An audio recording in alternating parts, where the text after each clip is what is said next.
little while, but we need to prepare in advance for these moments. So when life situations come at us, do we change the Bible to fit our current situation or our narrative? Or do we allow the truth of Scripture, the truth of God, to help us navigate that current life situation? And there is a huge difference because we can't continue to allow people to manipulate Scripture to fit their situation. And we can't be weak-willed, weak-minded people, men or women, who fall prey to that, because Paul is warning Timothy that this is going to happen in this time in Ephesus, and it is happening to us today as well.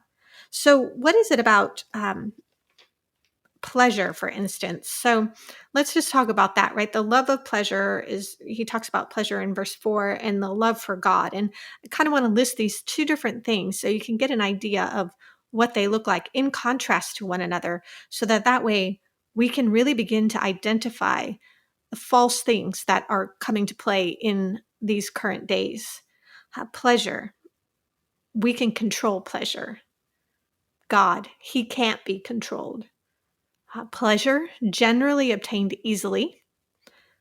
Love for God often requires effort and sometimes sacrifice on our part.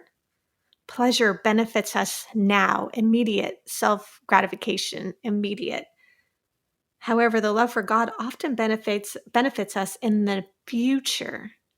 Our love for him, his responses, his answers, his provision, all of that may not come today or in this moment when we most need it or want it. It may come days or weeks or years from now, but we can look back and say he's always been there. The love of pleasure almost has a narcotic effect, right? It takes our mind off of ourselves and our problems, almost like drugs and alcohol.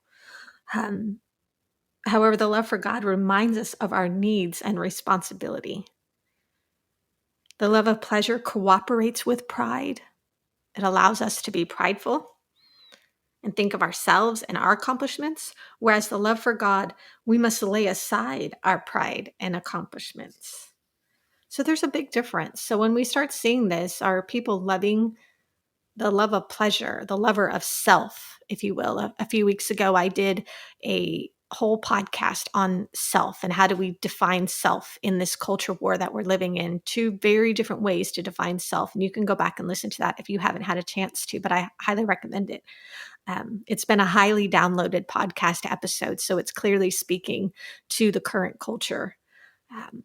But anyway, the love of pleasure, the love of God.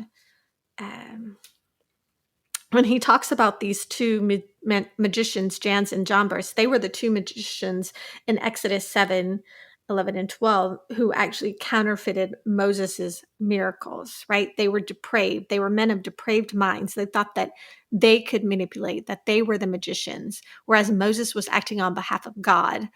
These magicians were not. And they really did think that they could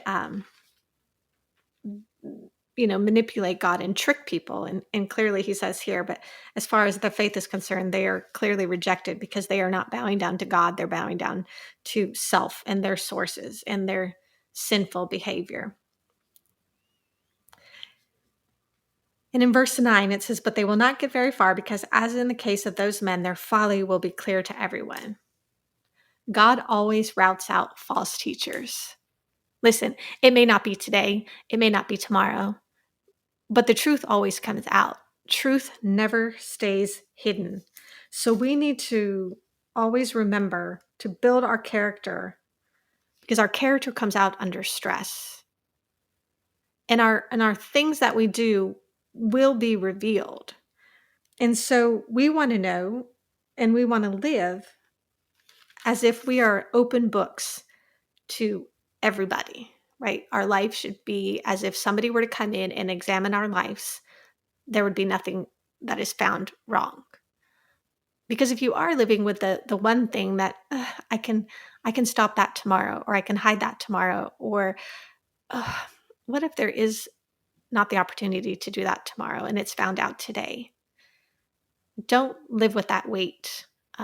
It's a burden, and Satan will use every instance of that as an opportunity to hold that over you, to lord that over you, because he knows he has you. He has a toehold into your life. And this is, the Bible is clear, do not give the devil a toehold. Make sure your life is going well. And then Paul gives this charge to Timothy in these next verses. He says in verse 10, "You, however, know all about my teaching, my way of life,